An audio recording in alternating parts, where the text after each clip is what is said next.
Assalamualaikum warahmatullahi wabarakatuh. Halo teman-teman semuanya, jumpa lagi dengan Bang Kowi di sini. Dan di video kali ini adalah video yang sudah ditunggu-tunggu oleh teman-teman terkait UKIN Portofolio, khususnya adalah rubrik penilaian di portofolio. Karena udah banyak banget yang tanya terkait kira-kira untuk nilai-nilai di setiap berkas yang kita unggah itu apakah sama ataukah beda? Jawabannya ya jelas beda dong ya. Jadi setiap kualitas berkas itu juga akan menentukan poinnya. Nah, poinnya berapa aja yang akan diberikan? Ini kita bahas. Langsung aja. Jadi rubrik penilaian untuk keempat jenis portofolio sebagai berikut. Jadi ini empat portofolio yang wajib ya. Penelitian, kemudian refleksi, informasi baru, dan juga inovasi. Untuk yang pertama yaitu pelaksanakan penelitian dan publikasi. Nah, untuk skor-skornya ini bisa dilihat, kalau pengen lebih detail bisa dijeda videonya atau di pause ya. Nah, untuk nilai tertinggi atau skor tertinggi adalah untuk sebuah penelitian yang dipublikasikan di jurnal internasional. Ini poinnya 3, gede banget. Kalau di jurnal kelas nasional yang kampus Starta 1 atau kampus Starta 2 ya 2,5 poinnya. Kalau dipublikasikan di jurnal yang kelasnya ya nggak harus nasional, regional mungkin bisa, pokoknya ada nomor serinya kayak EISSN, kemudian DOI ini poinnya 2. Kemudian kalau jurnal nasional biasa 1,5. Kemudian kalau misalnya tidak dipublikasikan alias sebagai arsip internal ya, atau ya kita nulis-nulis untuk keperluan sekolah kita lah. Kalau diseminarkan atau kita presentasikan di hadapan semua teman-teman guru yang ada di sekolah kita, poinnya 1. Tapi kalau tidak diseminarkan, poinnya 0,5. Kemudian berikutnya ini juga tinggi, yaitu pembuatan karya ilmiah semacam best practice yang juga diterbitkan di jurnal level internasional, poinnya 3, sama kayak yang atas ini ya. 3 kalau nasional, 2,5 kalau provinsi 2. Kemudian tulisan karya ilmiah populer di mass media atau media massa yang levelnya nasional 1,5. Kemudian tulisan karya ilmiah populer di media massa provinsi, kabupaten, dan web resmi, bukan blog tapi web ya, web resmi, poinnya 1. Nah, kemudian jika misalnya teman-teman pernah menulis tapi itu adalah tulisan kolaborasi atau nulis bareng-bareng, maka nilainya juga akan dibagi. Pembagiannya adalah seperti ini ya. Jadi kalau 2 penulis, maka penulis utama mendapatkan 60%, untuk penulis pendamping atau yang kedua dapat 40%. Kemudian yang jumlah kolaborasinya ada 3 orang, maka pembagiannya 60, 20, 20. Ini bisa dilihat aja ya nanti. Kemudian 4 orang 60 dan 40. Jadi ya dan seterusnya lah. Pokoknya penulis utama mendapatkan jatah paling besar yaitu 60%. Itu yang terkait publikasi. Jadi teman-teman nggak usah bingung. Waduh bang, ini karya aku nggak pernah dimuat, nggak pernah dipublikasikan, nggak pernah diunggah di jurnal. Ah, nggak usah pusing. Ini kan ada nilainya yang tidak harus diunggah ya. 2 poin ini. Nah, ini bisa dijadikan acuan nilai. Dan kita lanjut ke berikutnya, yaitu komponen melakukan refleksi diri. Kalau di sini tadi saya baca-baca, sebenarnya sih kalau jujur ya agak kurang paham ya, tapi coba kita pahami bersama. Jadi untuk poin-poinnya adalah yang pertama, kalau kita melaksanakan refleksi pengembangan diri termasuk perencanaan, pelaksanaan asesmen pembelajaran yang ini adalah kegiatan 1 semester, minimal kita punya 1 kali, poinnya adalah 0,5. Kemudian melaksanakan refleksi pelaksanaan penelitian 0,5, kemudian melaksanakan refleksi pengembangan karya inovasi 0,5. Kalau kita breakdown ini contohnya seperti apa, ini kayaknya loh ya, kayaknya kalau ngelihat dari redaksi ini, nanti teman-teman bisa komen lah di bawah contohnya apa. Kayaknya ini kayak semacam kita bisa deh kayaknya sekali dayung 2 pulau terlampaui. Jadi misalnya kalau kita baca ini kayaknya kita bikin PTK itu juga termasuk refleksi ya, karena PTK itu juga isinya tentang perbaikan tindakan kelas, di mana kita melakukan sebuah penelitian tentang tindakan yang tidak berhasil untuk siswa, kemudian kita perbaiki di siklus berikutnya, akhirnya berhasil. Ini juga masuk di kategori ini. Jadi teman-teman mungkin untuk PTK-nya bisa diunggah di sini dan juga di sini. Termasuk best practice atau praktik baik itu juga bisa kayaknya. Cuman waktu itu juga sudah dijabarkan sama dosen saya ya. Mudah-mudahan dosen teman-teman juga sama penjabarannya. Terkait penjelasan refleksi ini juga apapun. Jadi istilahnya adalah refleksi itu adalah apapun yang bisa dijadikan tolak ukur oleh si guru tersebut untuk menilai atau mengevaluasi tentang kemampuan dirinya atau pelaksanaan pembelajarannya. Alhasil maka semacam kayak analisis butir soal itu juga bisa kita gunakan karena itu berisi tentang evaluasi-evaluasi soal-soal yang sudah kita buat, apakah soal kita termasuk soal yang bagus ataukah soal yang perlu dipertahankan, perlu dibuang atau diperbaiki.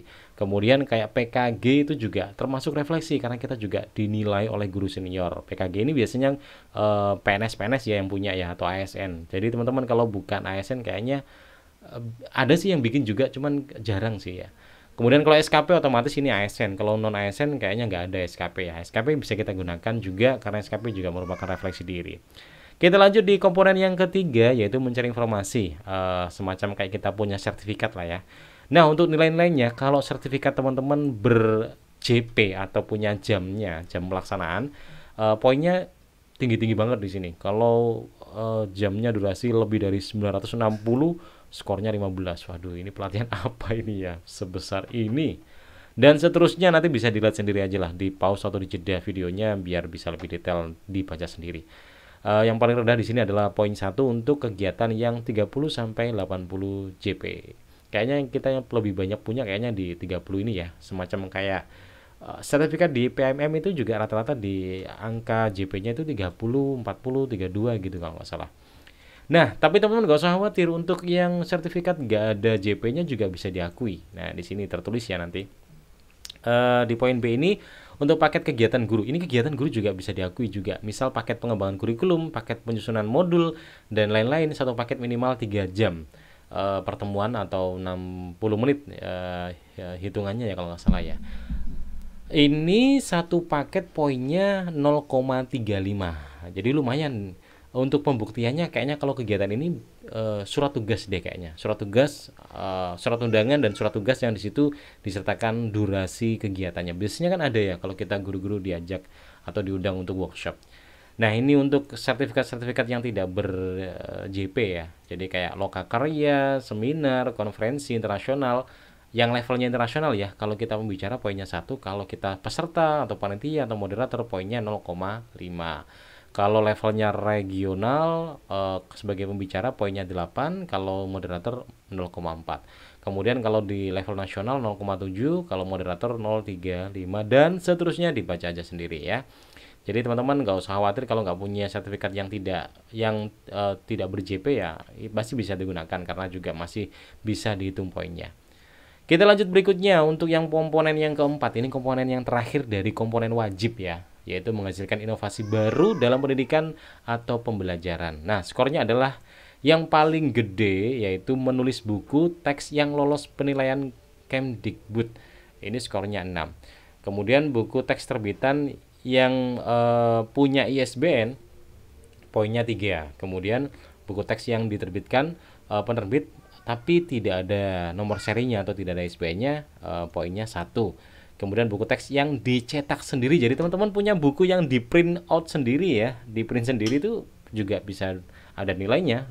Nilainya adalah 0,5. Kemudian modul atau LKPD minimal 1 semester yang digunakan nasional. Jadi LKPD, tapi LKPD ini diperuntukkan untuk umum. Secara nasional poinnya 2. Kalau levelnya provinsi, kabupaten, kecamatan poinnya 1. Kalau levelnya adalah untuk keperluan sekolah, ini 1 semester ya, poinnya adalah 0,5. Kemudian buku dalam bidang pendidikan diterbitkan penerbit yang ber-ISBN poinnya 3. Pokoknya kalau punya ISBN itu besar-besar nilainya. Kemudian buku dalam bidang pendidikan bla bla bla yang tidak ber-ISBN 1, ini hampir sama kayaknya ya. Kemudian buku yang dicetak sendiri 0,5. Buku hasil karya terjemah ini juga bisa dihitung poinnya 1. Buku pedoman guru 1,5. Book chapter bunga sampai yang terbit nasional ber-ISBN 1,5 dan seterusnya, dibaca aja sendiri nanti ya. Ada juga karya ini, karya teknologi kompleks, poinnya gede ini 4. Teknologi sederhana poinnya 2. Seni kompleks 4. Jadi kalau kompleks itu berarti rumit ya. Kemudian peraga kompleks 2, sederhana 1, karya praktikum 4, yang kompleks yang sederhana 2. Kemudian anggota tim pengembangan penyusunan standar pedoman soal dan sejenisnya tingkat nasional atau provinsi poinnya 1. Nah, untuk keterangan ini ya, karya teknologi kompleks itu yang apa, sederhana itu yang apa, ini ada penjelasannya. Untuk keterangannya, kalau kategori karya teknologi ya, yang kompleks yaitu adalah satu atau beberapa karya berupa hasil pengembangan model metodologi atau evaluasi pembelajaran manajemen olahraga yang telah divideokan dengan durasi kumulatif minimal 60 menit. Jadi teman-teman kalau bikin video durasinya panjang minimal sejam itu nilainya gede, termasuk kompleks. Tadi berapa ya kompleksnya ini ya? Nah, nilainya 4, gede banget itu ya. Kemudian kalau karya berupa hasil eksperimen sains teknologi dimanfaatkan di masyarakat minimal di tingkat kelurahan ini juga termasuk kompleks. Kemudian satu karya berupa program aplikasi komputer. Kemarin ada yang tanya nih kayak ChatGPT, kok ChatGPT sih, aduh. Bukan, maksudnya itu eh, apa kayak CBT itu ya. Jadi ujian berbasis komputer itu juga bisa dihitung ya. Kemudian satu karya berupa alat atau mesin serbaguna dimanfaatkan di masyarakat minimal di tingkat kelurahan ini juga bisa. Kemudian kalau yang masuk di sederhana itu adalah satu model, ini video ya, video yang durasinya itu minimal 30 menit. Nah, kemudian satu karya berupa hasil eksperimen bla bla bla di tingkat sekolah. Kemudian satu karya berupa program aplikasi komputer untuk pendidikan dimanfaatkan di tingkat sekolah. Kemudian yang keempat, satu karya berupa alat mesin dimanfaatkan di tingkat sekolah. Jadi kalau tingkat sekolah ini termasuk sederhana. Tapi kalau levelnya sudah kabupaten, misalnya aplikasi yang diperuntukkan untuk sekolah tapi penggunanya tidak hanya di sekolah teman-teman aja tapi juga di sekolah lain juga, itu sudah masuk di tingkat kelurahan kayaknya ya. Itu termasuk yang kompleks, ini yang sederhana. Kemudian kategori seni yang kompleks itu ya semacam kayak seni sastra, jadi punya buku, dua buah buku novel atau naskah drama film atau buku bercerita bergambar yang diterbitkan ISBN. Kemudian buku kumpulan cerpen minimal 10 cerpen, buku kumpulan puisi minimal 40 puisi yang diterbitkan ber-ISBN, bla bla bla. Satu clipping. Clipping juga dihitung ya, clipping minimal 10 cerpen atau clipping minimal 40 puisi yang dimuat di media massa. Jadi pernah menulis kemudian diunggah di emailnya salah satu koran kemudian dimuat di koran itu nanti bisa digunakan juga. Desain komunikasi visual, jadi setiap judul film, pernah bikin film misalnya ya, minimal 30 menit, ini juga ada nilainya. Kemudian setiap minimal 6 baliho yang berbeda dipasang di tempat umum. Kemudian setiap minimal 20 poster yang berbeda ukuran kecil dan dicetak berwarna bla bla bla. Seni musik juga ini banyak keterangannya ya. Nanti teman-teman jeda aja videonya, nanti dibaca sendiri ya. Intinya banyak lah. Kalau sebagai guru ya PPT itu udah bisa masuk sih, PPT, kemudian LKPD, kemudian itu yang non video ya maksudnya. Kemudian aplikasi kayak Wordwall, kemudian apa ya, Kahoot, kemudian Quizzes itu bisa lah. Intinya diunggah aja lah. Nah, urusan yang menilai itu biar pasrahkan aja ke dosen nanti. Biar dosen yang menilai. Ini ada banyak banget ini. Nggak cukup kalau kita baca satu persatu ya. Durasinya nggak cukup maksudnya. Oke, kita lanjut scroll. Nanti teman-teman jeda sendiri aja videonya kalau butuh baca lebih detail ya. Kita langsung di berikutnya, ini yang nggak wajib ya. Jadi kayak prestasi hasil kompetisi bisa dilihat sendiri ya. Ini nilai-nilainya. Kemudian ini yang kegiatan pengabdian. Inilah nilai-nilainya. Di jeda aja kalau mau baca ya. Saya udah mulai capek. Nah, langsung aja kita langsung ke sini. Ini yang banyak ditanyain. Jadi kira-kira skornya gimana Bang yang akan masuk di penilaian. Nah, untuk skor total otomatis nanti poinnya adalah 10, itu skor total maksimal. Jadi kalau teman-teman di atas 10 ya pasti akan dibulatkan 10 gitu ya. Jadi untuk melakukan penelitian maksimal skornya 4. Jadi teman-teman misalnya udah nulis tulisannya banyak, skornya bisa lebih dari 4 misalnya ya. Tapi ketika diborang nanti, ketika dosen menilai, kalau itu lebih dari yang sudah dicukupkan dalam standar maksimal, ya akan dikembalikan 4. Kemudian melakukan refleksi diri, itu skor maksimalnya adalah 3. Mencari informasi, skor maksimalnya adalah 3. Mengembangkan karya inovasi, skor maksimal adalah 4. Mempunyai prestasi, skor maksimal 1,5. Melakukan pengabdian, skor maksimal 1,5. Nah, kemudian skor total maksimum adalah 10. Cuman apa ya? Ini kalkulasi aja, kalkulasi kalau teman-teman pengen dapat nilai 10 gitu. Tapi misalnya apa ya, kok belibet ya, maksudnya gini, sorry ini saya ralat. Jadi kalau teman-teman pengen dapat nilai 10 poin 10 ya, ini saya ralat kayaknya ini agak blank. Sorry. Jadi kalau teman-teman pengen dapat poin 10, maka skor yang harus didapetin dari yang publikasi adalah 4, refleksi adalah 3, informasi adalah 3, dan seterusnya. Barulah dapat nilai 10. Ini skor yang paling maksimal. Artinya kalau teman-teman misalnya, ini kan nggak wajib ya, ini kan nggak wajib.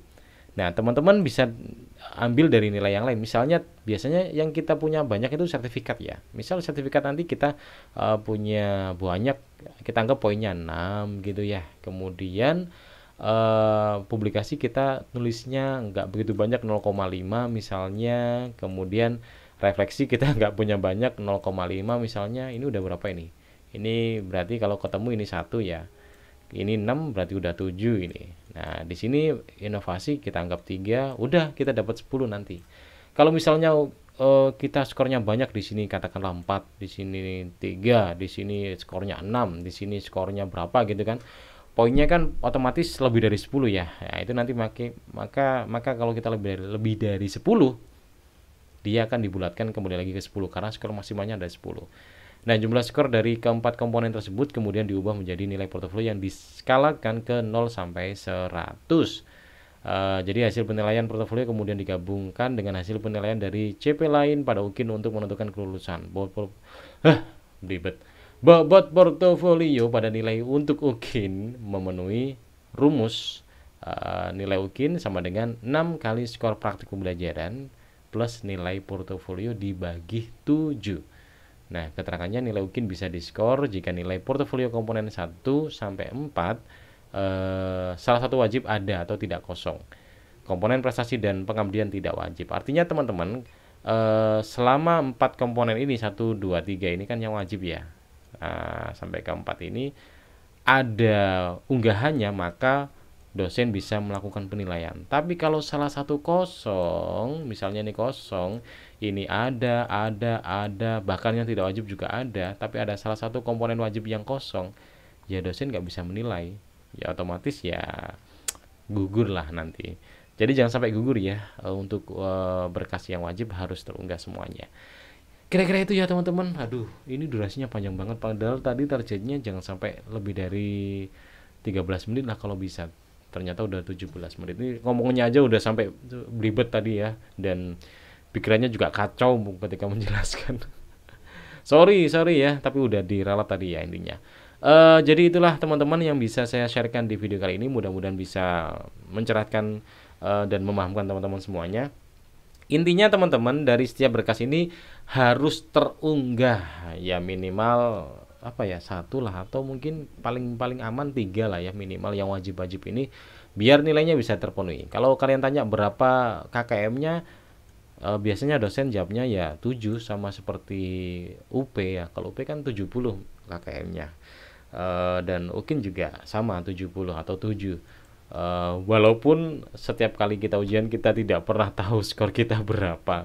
Yang lulus kita nggak ngerti skor kita berapa, yang tidak lulus juga nggak ngerti skor mereka berapa. Ya, biarkanlah itu menjadi rahasia ilahi. Oke, terima kasih video kali ini. Mudah-mudahan bisa bermanfaat dan sedikit menghibur juga ya. Karena agak banjol-banjol ini waktu jelasinnya. Mudah-mudahan bermanfaat. Kalau ada sesuatu yang perlu ditambahkan atau diklarifikasi dari penjelasan saya yang agak ngelantur dikit tadi ya, mungkin bisa dituliskan di kolom komentar.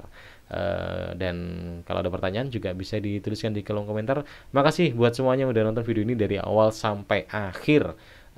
Dan juga makasih yang udah mendukung channelnya Bang Kowi. Jangan lupa ya di subscribe bagi yang belum subscribe. Terima kasih, jumpa lagi di video berikutnya. Assalamualaikum warahmatullahi wabarakatuh. Sampai jumpa.